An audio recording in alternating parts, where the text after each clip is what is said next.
my name's Zoe Skipper, and I'm going to be reading The Princess and the Kiss by Jennie Bishop. It was one of my favorite books when I was a kid, so here we go. Alright, it says, long ago, in a wonderful castle on a mountain of splendor, a beautiful princess was born. Her parents were king and queen of the mountain, and all the green valley below. Looks like this. This is the green valley. What's up? Okay. The king and queen loved the little princess even before she was born. On the day she came into the world, a royal couple gave their daughter a special gift from God, her first kiss. And while the princess was growing up, the king and queen kept this precious gift safe in their care.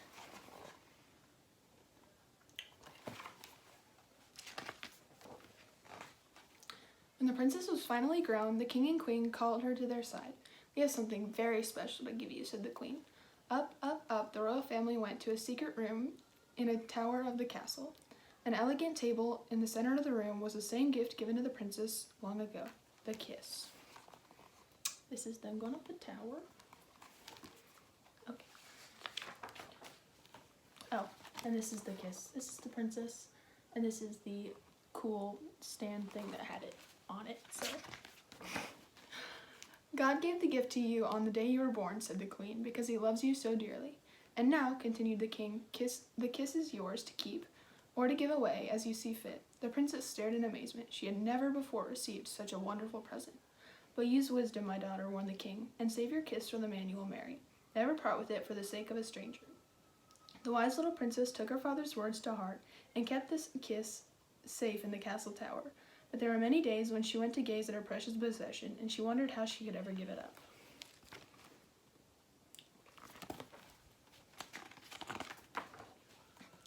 Finally, there came a day when suitors began to appear asking for the princess's hand in marriage. The first who came to court was Prince Peacock. "See the great muscles I have, princess," he said. "I will always be able to save you from danger. I can run faster and jump higher than any other prince in the world. I am mighty. Marry me, for I am a man among men." The princess watched Prince Peacock lift his heavy boulders and run the length of the castle wall. His strength was impressive, but the wise princess saw his heart was full of himself, and she knew there would be no room for a kiss there, so the princess sent Prince Peacock away. This is Prince Peacock. The next day, Prince Romance came to visit the princess. He brought dozens of roses and boxes of chocolates. "I can take you to many far-off places, princess," he said. "We will eat the choicest foods, and we will see marvelous sights. Marry me, princess. Every day will seem like a honeymoon if you are with me." The princess thought about what Prince Romance had said. It sounded very interesting and exciting, but the wise princess knew that honeymoons and wonderful feelings could not last forever. This prince would soon lose her interest in her kiss. The princess turned Prince Romance politely away.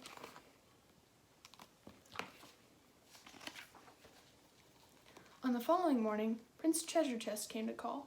He brought gifts of gold, jewels, and costly silken robes. "See the presents I have for you, princess," said the prince.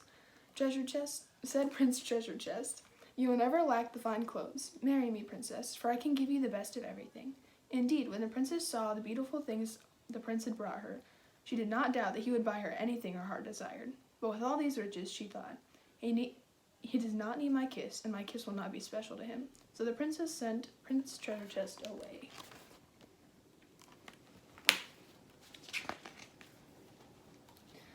Many men came, one by one, to ask for the princess's hand in marriage. One by one, she turned them all away. None seemed worthy of her kiss, and she began to doubt that she would ever find a husband. One night, she spoke with her mother, the queen, about her fears. These are all the people that came and tried to get her kiss. And that's her not having the most fun. "Mama," the princess asked, "will I ever find a man so special that I will be able to give him my kiss?" The queen smiled, gazing at many stars twinkling above the velvet night. "Oh yes, my dear, I think God will bring you a husband to you. But if he does not, the kiss will be yours to treasure forever." The princess took comfort in that thought, for she knew that God could be trusted, and she cherished the kiss with all that she was. There's the queen, and they're both talking, looking up at the stars. The next day, a common man came to the castle, and he asked to see the princess. The man was dressed in farmer's clothes and did not look like the suitors who had lately come to call. Strong and handsome, his hands were rough from working in the king's fields, and his face was tanned from the sun. "Who is he?" the servants wondered. as he was led through the castle. The man was taken to the royal garden where the princess and her parents were among the rose bushes. It's just a farmer. I don't know why I went to the castle. The farmer bowed humbly and addressed the king and queen. "May I speak to your daughter?" he asked. The princess's mother and father were surprised. Who was this man? He seemed common, yet kindness was in his manner. Nodding slowly, the king and queen moved aside and stood close by. The man looked into the princess's eyes. "I have worked in your father's fields for many years. I prayed and watched and waited for the one who could be my wife, yet found no one. Then one day I saw you walking in the palace lawn. Your beauty was marvelous, and your purity sparkled like diamonds." The princess blushed, and her heart began to beat really fast. "I have little to offer you, princess," the man said softly. "I have no gold, I have no means to travel the earth, and I am not as strong as many." The farmer stopped, and the princess was afraid that he would not continue. When he whispered, really quietly, he said, But I do have one very special gift I can give you." I don't know what the gift is. This is gonna be cool. There's the princess. And there's something that kind of looks like her kiss that she had up in the tower earlier. "This is my first kiss, princess," said the man. "God gave this gift to me when I was born. My parents kept it for me until I became a man, and I have saved it all my life for you. Would you be my wife?" The king and queen and the princess rejoiced and embraced the humble farmer. Was there any doubt that he was the one the princess had been waiting for? The princess thought her heart would burst with joy. "Yes," she cried. "Yes, I'd love to marry you." This is them.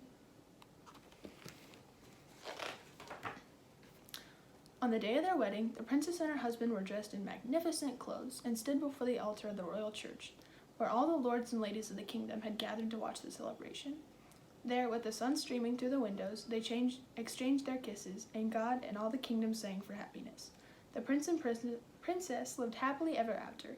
Soon God gave them a child of their very own, and on the day of the precious baby's birth, the wise prince and princess received for their child a very special gift from God. This is them at their wedding. It looked good.